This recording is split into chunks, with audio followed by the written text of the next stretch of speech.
현대 교회는 진리에 수많은 도전을 받고 있습니다. 영국의 생물학자였던 찰스 다윈이 비글호를 타고 갈라파고스 섬을 여행했습니다.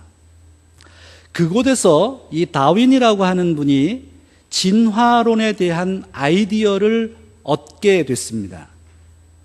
그래서 특별히 다윈은 영국에 거주하면서 진화론의 사상을 확대해 갔는데, 특별히 영국의 자연사 박물관, 이 자연사 박물관은 내추럴 히스토리 뮤지엄, 지금 미국에도 자연사 박물관이 많이 있습니다만 영국의 자연사 박물관은 다윈의 이 진화론의 사상을 밝혀주는데 큰 역할을 하기 위해서 만들어졌습니다. 다윈의 진화론을 증명하기 위해서 세상에 존재하는 수많은 생물을 수집해서 자연사 박물관에다가 전시를 했습니다. 근데 다윈의 진화론은 우리가 창조론을 믿고 있는 우리 사람들도 이 진화에 대한 것을 이해하고 받아들이고 있습니다. 근데 그 진화는 이 마이크로 이볼루션이라고 하는 이 미시적인 진화에 대한 것은 받아들입니다.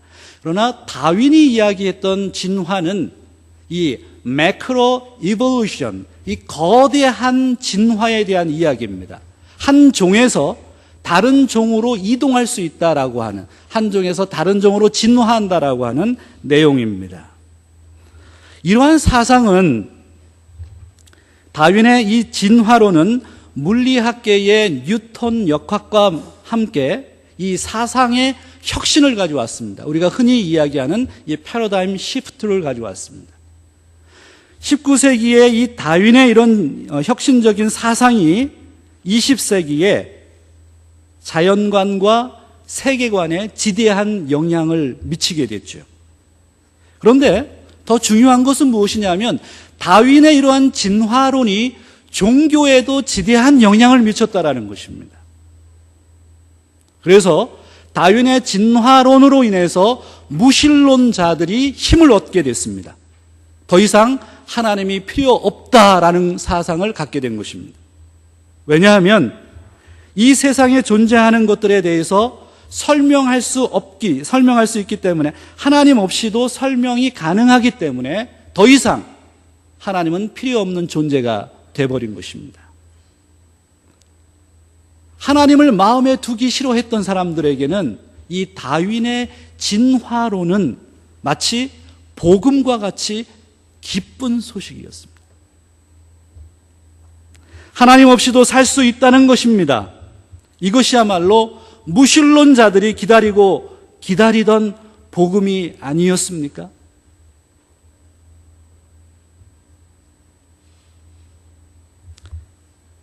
교회 안에서도 진리의 도전을 받고 있습니다. 한때 한국 교회에서는요, 귀신론이 유행한 적이 있습니다. 귀신론. 이 이론을 주창한 목사의 이론은 어떤 것이냐면, 복음서에 보면 예수께서 귀신을 쫓아내고 귀신과 이야기하는 것에 착안해서 이론을 만들어냈습니다. 그래서 죽은 사람의 영혼이 이 공중에 떠다니면서 자기와 가까운 사람들에게 들어가서 병을 일으킨다라는 주장을 했습니다. 그렇기 때문에 이 귀신을 쫓아내고 이 귀신을 저주할 때만 사람이 건강해질 수 있다라고 하는 이론을 폈습니다. 그래서 한때 한국 교회에 이 귀신론을 쫓았던 사람들은 교회의 성도들을 앞으로 불러서 이마를 만지고 넘어뜨렸습니다. 혹시 그 현장에 계셨던 분들 계십니까? 저도 그 현장에 가봤습니다. 저도 앞으로 나오라 그래가지고 앞으로 나갔는데 넘어져야 되는데 넘어지지를 않는 거예요. 넘어져야 되나 말아야 되나. 넘어지면 귀신이 쫓겨 나간 것으로 이해를 했습니다. 그렇게 이 이론을 전개해 나갔습니다. 한때 이 귀신론 때문에 한국 교회가 굉장히 혼탁한 시대를 겪은 적이 있습니다. 그러므로 바른 신앙과 교리를 가지고 있다는 것이 얼마나 중요합니까? 바른 교리가 건강한 교회를 만드는 것입니다. 사실 현대 교회의 위기는 신학의 위기라고 할 수 있습니다. 현대 교회의 위기는요, 신학의 위기예요. 오늘 본문은 사도 요한 당시 에베소 교회의 위기를 보여주는 것입니다. 사도 바울이 순교한 뒤에 그 뒤를 이어서 사도 요한이 아시아 지역에서 목회를 했습니다. 그 아시아 지역이 바로 지금의 터키 지역이죠. 그 터키 지역에 7개의 소아시아 교회들이 있었죠. 요한계시록에 나오는. 그곳에서 목회하던 사도 요한이 바로 에베소 교회에 얘기하는 그 위기가 무엇이냐 하면 유사한 기독교 교리 때문에 위기를 겪고 있다는 것입니다. 당시 에베소 지역에 있는 교회에는 거짓 선지자들이 많이 등장했습니다. 그들이 등장해서 예수 그리스도에 대한 참된 복음을 희석시켰습니다. 그들은 그리고 사람들을 유혹했습니다. 진리를 분별할 수 없게 만들었습니다. 그리고 잘못된 교리를 받아들이고 신앙생활을 하도록 만들었습니다. 이것이 바로 사도 요한이 목회하던 1세기 교회의 위기였습니다. 바로 신학적인 위기입니다. 사도 요한은 본문에서 영들을 분별하라고 말씀합니다. 그래서 영들을 분별하라. Test in spirits. 오늘 본문 1절에 있는 말씀을 좀 함께 읽기를 원합니다. 우리가 한번 1절을 같이 한번 읽어볼까요? 사랑하는 자들아, 영을 다 믿지 말고 오직 영들이 하나님께 속하였나 시험하라. 많은 거짓 선지자가 세상에 나왔음이니라. 사도 요한은 성도들에게 영들을 다 믿지 말라고 권면합니다. 다른 말로 하면 조금 더 적극적으로 영들을 테스트하라, 시험하라고 얘기를 해요. 이 말은 이런 뜻입니다. 모든 성도를 믿지 말라는 거예요. 좀 더 좁혀서 이야기하면 모든 목회자들을 믿지 말라는 겁니다. 두려운 경고죠. 하나님의 메시지를 증거한다고요. 다 똑같은 하나님의 다른 교리를 가지고 있는 사람들이 아니라는 거예요. 그래서 모든 목회자가 말씀을 증거하고 있지만 그것이 참된 교리 가운데 선포되는 말씀인지 테스트해야 된다는 거예요. 좀 더 이 말씀을 확대 해석하면 모든 성도들을 똑같은 성도들로 이해하지 말라는 것입니다. 성도들 가운데도 바른 교리를 가지고 있는 성도들과 그렇지 않은 성도들을 구별하라고 말씀하는 것입니다. 현대 교회의 위기가 뭘까요? 현대 교회의 위기는요, 바로 신학의 위기이면서 영분별의 위기입니다. 수많은 사람들이 교회에 몰려들었어요. 수천 명의 사람들, 수만 명의 사람들, 수십만 명의 사람들, 그 사람들이 교회에 몰려들었어요. 그런데 그 가운데 하나님을 믿는다고 하면서도 본연이 올바른 신학을 가지지 못하고 올바른 교리 가운데 서지 못한 성도들이 많다라는 것을 경고하는 것이죠. 그러므로 사랑하는 성도 여러분, 현상을 보고 쫓아가지 마시기 바랍니다. 자신을 자극시키는 것을 쫓아가지 마시기 바랍니다. 무엇보다도 영들을 분별할 수 있는 능력을 키워내시기를 바랍니다. 이럴 때는 아멘으로 화답을 하셔야 됩니다. 여러분 모두 다 영들을 분별할 수 있는 능력을 기르시기 바랍니다. 영들을 분별할 수 있어야 됩니다. 여러분 그 명품하고 짝퉁하고 구분하는 거 아시죠? 명품 가방을 구분하는 방법 아시죠? 이 명품 가방은 비가 많이 올 때 어떻게 한다고요? 가슴에 껴안고 뛰어가면 그것은 명품이고 머리 위에 쓰고 가면 그것은 뭐라고요? 짝퉁이라는 거예요. 근데 좀 더 재미있는 얘기가 있어요. 동창회에 가지고 나가는 가방은 무슨 가방일까요? 동창회. 그게 명품이에요. 그리고 가족 모임에 가지고 가는 거는 짝퉁이래요. 근데 더 재미있는 거 하나 있습니다. 교회에 올 때 성도들이 새벽 예배에 올 때 들고 오는 가방하고 낮 예배 때 들고 오는 가방이 틀리다면서요? 새벽 예배에 가지고 가는 가방은 뭐예요? 짝퉁이에요. 어떻게 이렇게 잘 아세요? 그러면 낮 예배 때 가지고 오는 가방은 뭐라고요?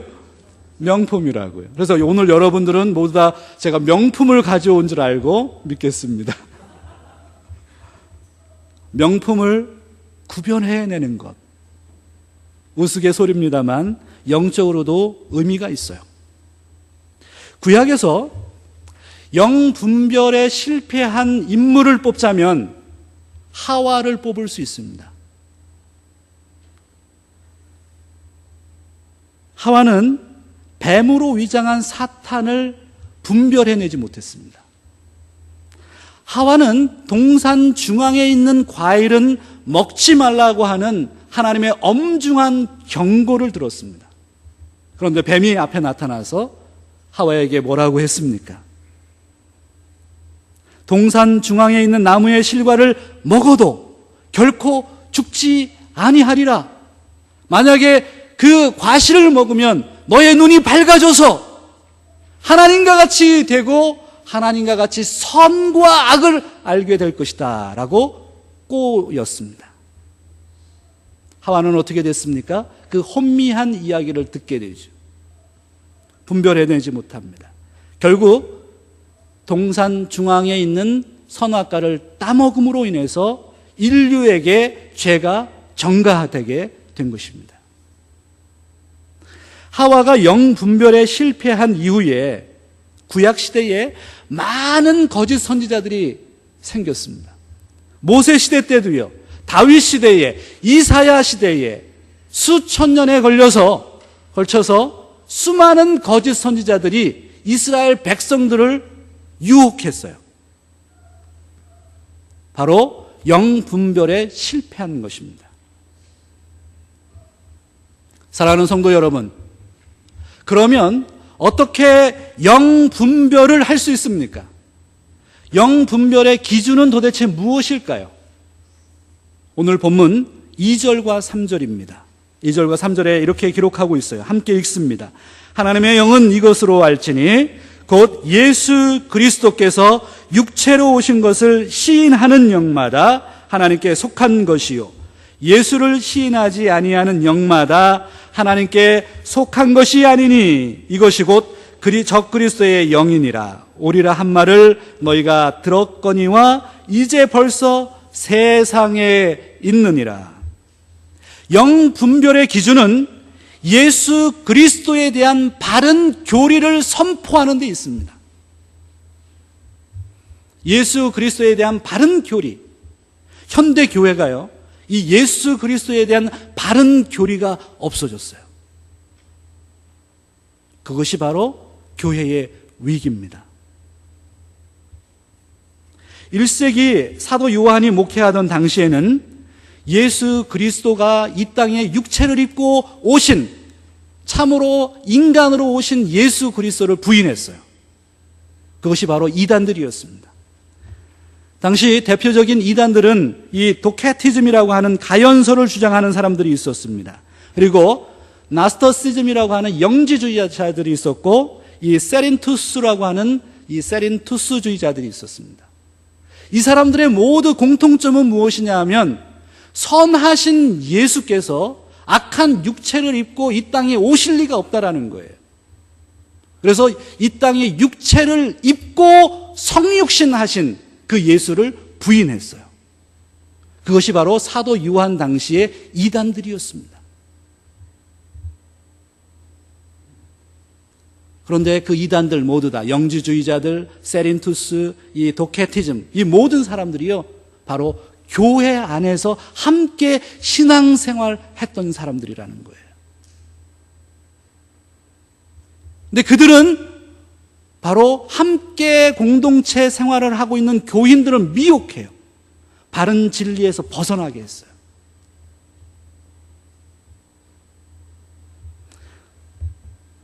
사도 요한 당시 이런 이단들은 예수 그리스도가 완전한 인간이신 구주이심을 부인한 것입니다.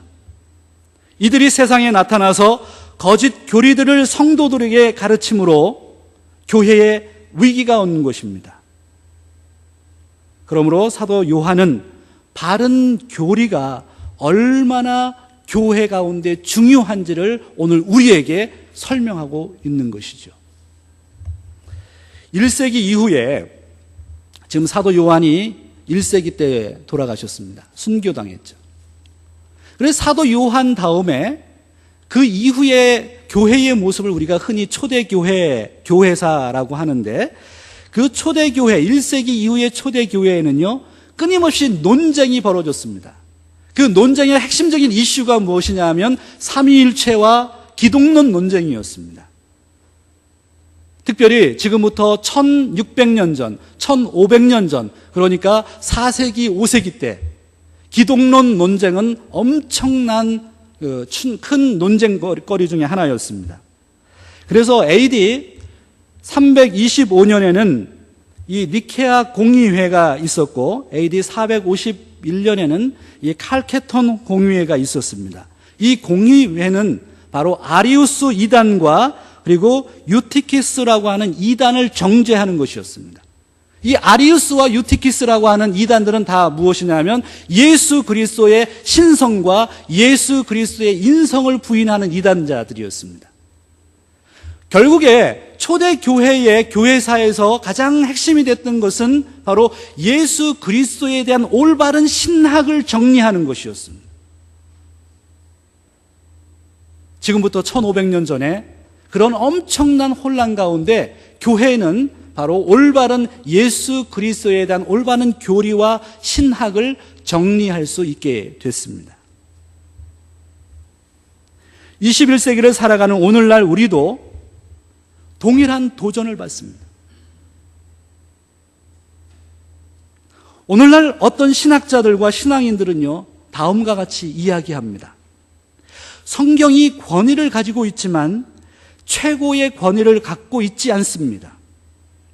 예수 그리스도가 성경에 기록되어 있지만 동정녀 마리아에게서 탄생한 것은 아닙니다. 예수 그리스도가 부활했다고 하지만 제3일 만에 부활한 것은 아닙니다.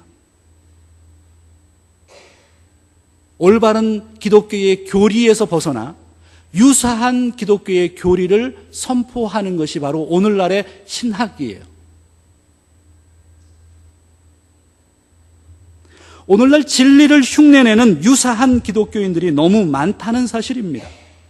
바른 진리를 분별하고 그 진리에 대해 확고한 신앙을 고백하는 신앙인들이 현대에 절실히 필요하다는 것을 증명하는 것입니다.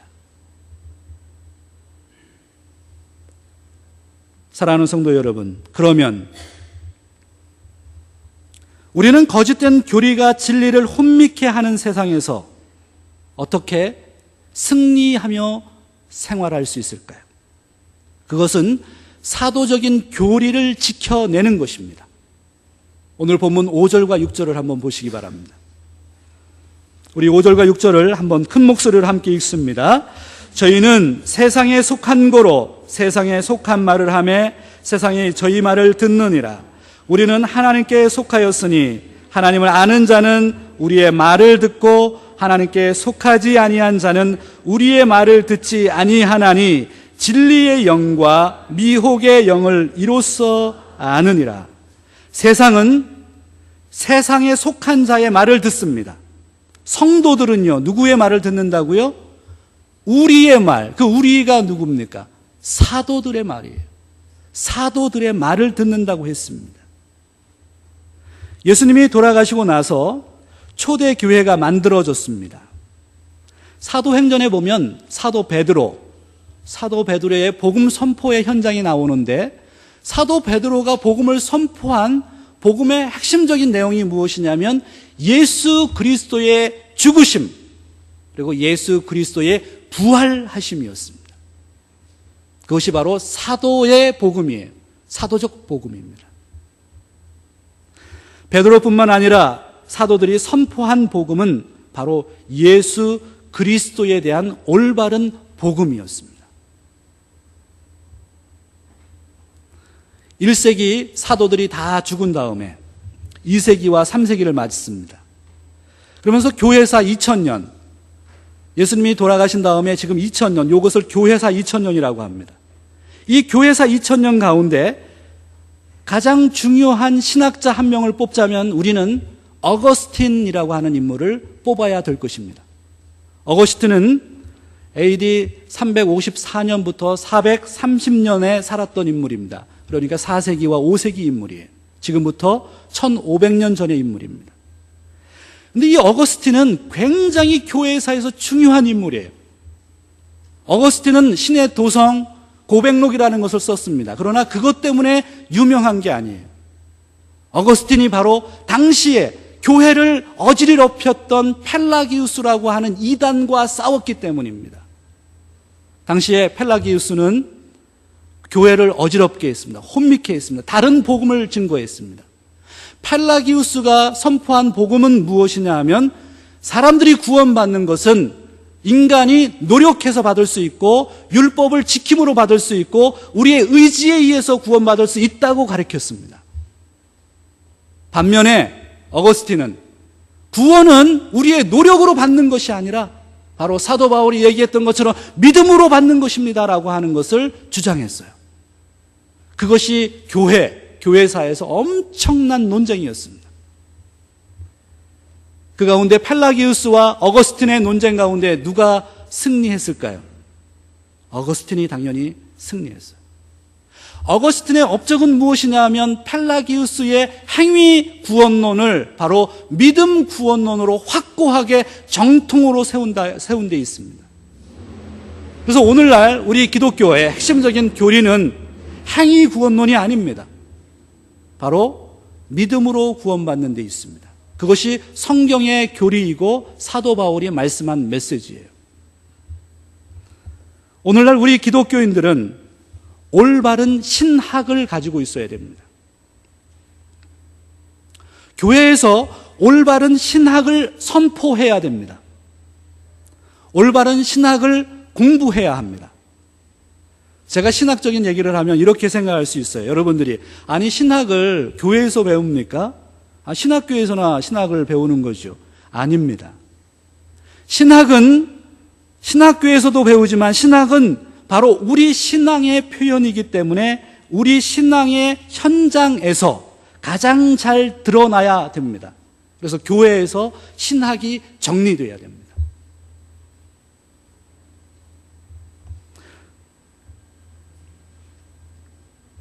지난 6월 26일 얼마 안 됐습니다.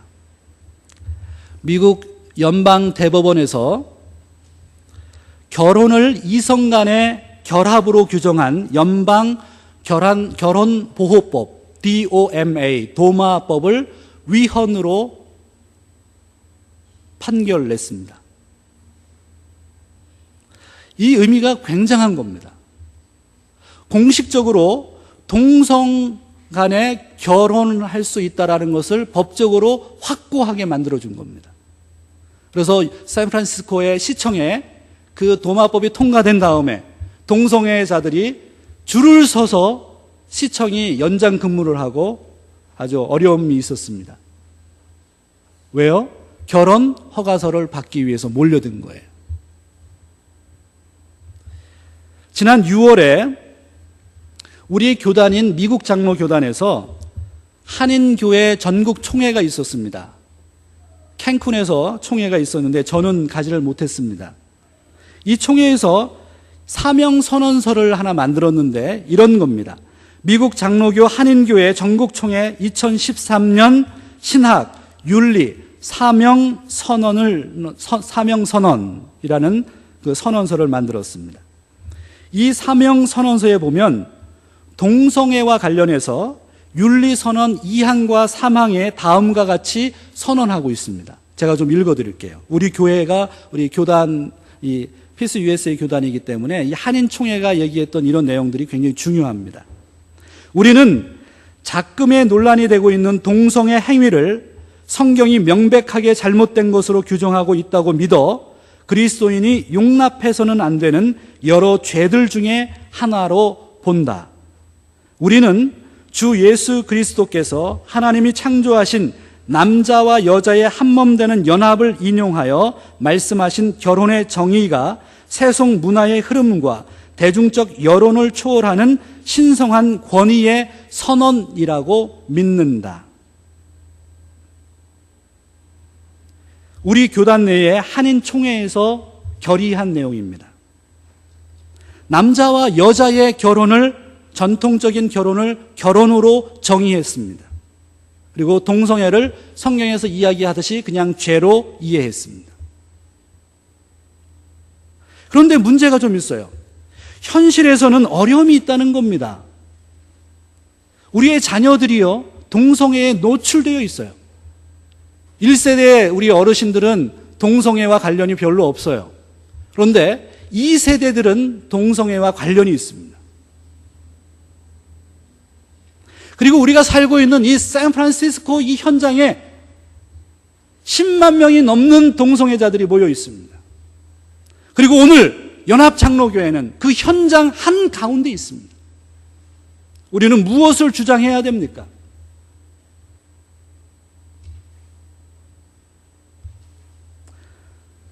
그러나 성경의 진리를 올바로 선포하지 못한다면 그것은 잘못된 교리를 가지고 교회를 혼미하게 하는 것일 것입니다. 우리들은 동성애자들을 사랑해야 합니다. 그들도 동일하게 예수님의 복음을 듣고 구원받아야 할 자들임을 인정해야 합니다. 동성애자들도 교회에서 하나님을 찬양해야 합니다. 하나님을 예배해야 됩니다. 동성애자들 가운데도 목회자가 나오게 될 것입니다. 그런 면에서 동성애자들도 바로 오늘 우리와 동일하게 형제입니다. 그러나 분명한 것이 있어요. 사랑해야 할 영역과 진리를 진리답게 선포하는 것과는 반드시 구별돼야 한다는 것입니다.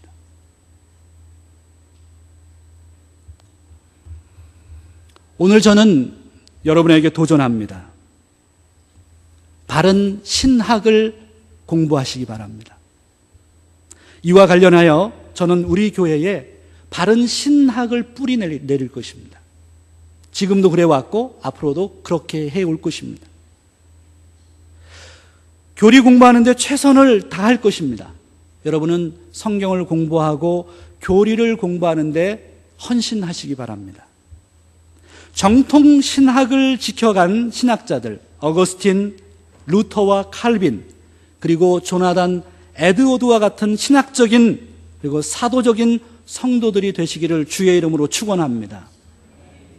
한 사람 어거스틴이 혼미하던 초대교회를 바로 세웠던 것처럼 한 사람 루터가 썩어져 가던 중세교회를 바로 세웠던 것처럼 한 사람 조나단 에드워드가 힘을 잃었던 미국을 일으켰던 것처럼 바로 오늘 저와 여러분이 혼미해진 21세기를 바로 세우는데 쓰임받는 성도들이 다 되시기를 주의 이름으로 축원합니다.